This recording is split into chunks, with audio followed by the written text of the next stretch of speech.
जय श्री कृष्णा, जय श्री राधे। अर्चना के कृष्ण गुणगान चैनल पर आपका स्वागत है। अब मैं आपको शिव पुराण का चौथा अध्याय ब्रह्मा जी द्वारा शिव जी के सगुण रूप की प्रशंसा सुना रही हूँ। इतनी कथा सुनकर सूत जी ने कहा, हे शौनकादि ऋषियों, नारद जी का ये प्रश्न सुनकर ब्रह्मा जी ऐसे प्रेम मगन हुए कि उनकी आंखों से अश्रु धारा बह निकली। उन्हें तन मन स्त्री पुत्र घर द्वार आदि किसी का भी कुछ ध्यान नहीं रहा।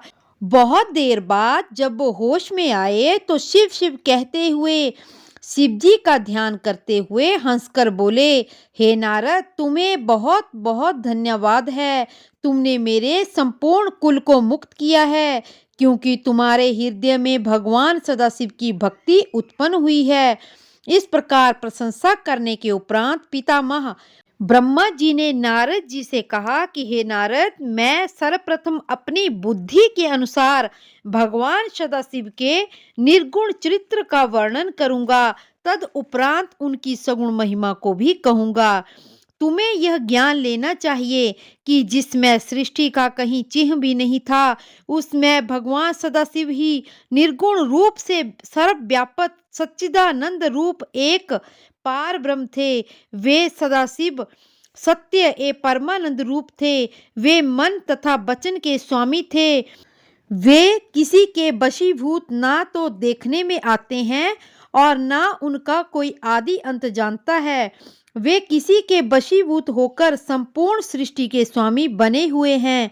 वे ही मनुष्य के कर्मों के साक्षी हैं तथा सर्वव्यापक होते हुए भी सबसे भिन्न हैं। हे नारद, उन शिव जी की स्तुति करने में सहस्त्र फणधारी शेषनाग भी हार गए हैं। योगी लोग उनका भजन करते हैं, परंतु उनके आदि अंत को नहीं जान पाते हैं। वे निर्गुण स्वरूप वाले प्रभु बिना कान के सब कुछ सुन सकते हैं, बिना आंख के सब कुछ देख सकते हैं और बिना नाक के संपूर्ण सुगंधियों को सूंघ सकते हैं और बिना मुख के ही संपूर्ण पदार्थों का भोजन करते हैं। बिना जीहा के संपूर्ण विद्या को पढ़ते हैं। जिन स्वामी की ऐसी विचित्र महिमा है, उनकी स्तुति भला किस प्रकार की जा सकती है।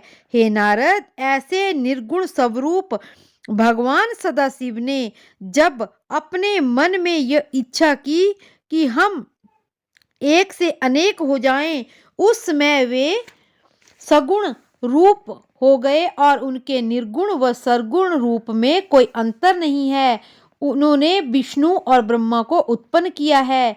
वे ही संपूर्ण प्राणियों में प्रतिष्ठित विराट रूप हैं।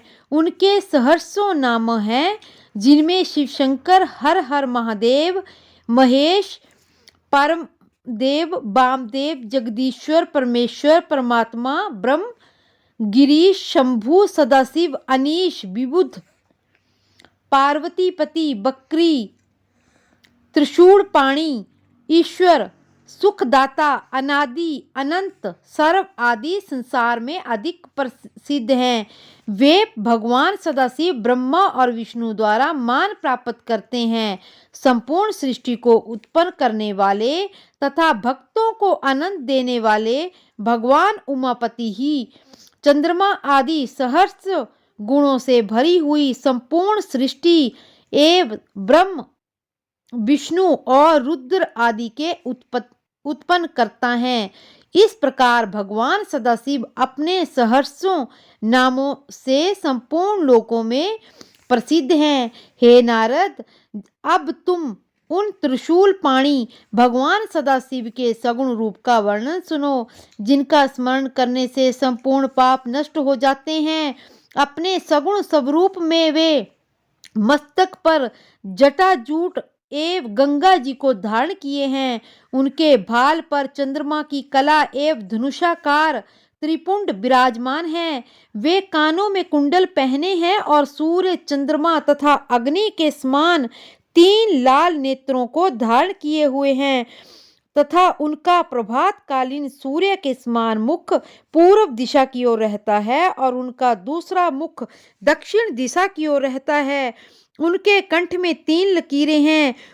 उनके कंठ में विराजित हलाहल की श्यामलता भक्तों के मन को अनायास ही हर लेती है। वे अपने गले में मुंडों की माला धारण किए रहते हैं और हाथ में त्रिशूल लिए रहते हैं। कोई उन्हें चतुर्भुज और कोई पंचमुख कहता है, कई उन्हें 10 मुखधारी भी कहते हैं। वे अपने उन हाथों से भिन्न भिन्न प्रकार के शस्त्र लिए रहते हैं। उंगलियां भी सुकोमल एवं अरुण प्रभा युक्त हैं। ऐसे संपूर्ण कलाधारी भगवान सदाशिव के पवित्र स्वरूप का स्मरण बड़े बड़े तपस्वी और मुनिजन निश्चल भाव से किया करते हैं। हे नारद, जिस प्रकार शिव जी के अनेक रूप हैं, उसी प्रकार उनका ध्यान धरने की क्रियाएं भी असंख्य हैं, परंतु उन्हें जानने वाले लोग बहुत ही कम पाए जाते हैं। भगवान सदाशिव की महिमा, स्वरूप तथा कई नामों की गिनती नहीं हो सकती है। वेद का नाम भी ना जानने वाले गज और गणिका जैसे असंख्य महापापी मूर्खों ने जो मुक्ति प्राप्त की, उनका एकमात्र यही कारण था कि उन पर भगवान श्री त्रिशूल पाणि ने स्वयं कृपा कर दी थी। ऐसे दयालु गिरजापति की महिमा का वर्णन कौन कर सकता है।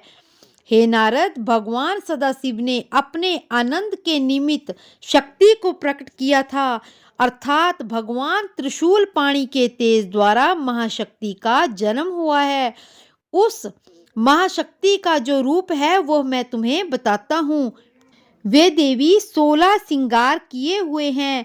उनका शरीर श्याम कमल के समान कोमल है। उनके केश घुंघराले तथा कृष्ण वर्ण हैं। उनकी शक्ति स्वरूपा देवी के ऐसे अनुपम स्वरूप का ध्यान धरकर भक्तों को अत्यंत प्रसन्नता की प्राप्ति होती है। हे नारद, भगवान सदाशिव ने उस परम शक्ति के श्याम रूप में उत्पन्न किया, परंतु अनेक भक्त उन्हें गौर वर्ण तथा सोने के समान रंग के कहने वाले उनका स्मरण व ध्यान करते हैं।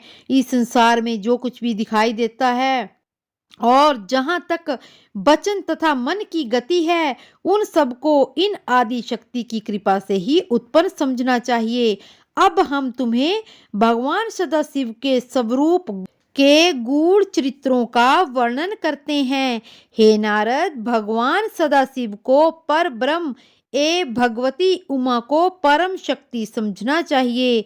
सर्वप्रथम भगवान सदाशिव ने नाम धारिणी उस परम शक्ति के साथ विहार करने के निमित्त एक लोक की रचना की, जिसमें दुख, चिंता, शोक तथा दारिद्र्य का कोई स्थान नहीं है।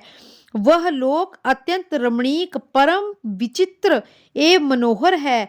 उस स्थान को भगवान सदाशिव किसी भी समय नहीं छोड़ते, इसलिए वह अविमुक्त कहा जाता है। वह स्थान सृष्टि के संपूर्ण जीवों को आनंद देने वाला होने के कारण आनंद वन के नाम से प्रसिद्ध है। वह स्थान सिद्ध रूप, तेज स्वरूप तथा आदित्य होने के कारण काशी भी कहलाता है। उस स्थान में भगवान सदाशिव ने अपनी इच्छा से एक ऐसे भवन का निर्माण किया जो अनेक प्रकार के रत्नों से अलंकृत है, जिसमें मोतियों की झालरें लटका करती हैं और जहां छत्र, विमान आदि असीमित संख्या में रखे हुए हैं। उस लोक तथा नगर में कल्प वृक्ष के समान मनो अभिलाषा पूर्ण करने वाले सहस्रों वृक्ष विद्यमान है। उस भवन को भगवान सदाशिव ने अपनी आदि शक्ति सहित सुशोभित किया है। उन्होंने परम शक्ति को संबोधित करते हुए कहा, यह लोक अत्यंत उत्तम, परम पवित्र तथा प्रसन्नता प्रदान करने वाला है। अतः यह मुझे और तुझे अत्यंत प्रिय है, जहाँ किसी भी प्रकार के दुख का कभी प्रवेश ना हो सकेगा। जो मनुष्य यहाँ पहुँच जाएगा वह नरक के दुखों से मुक्त हो जाएगा।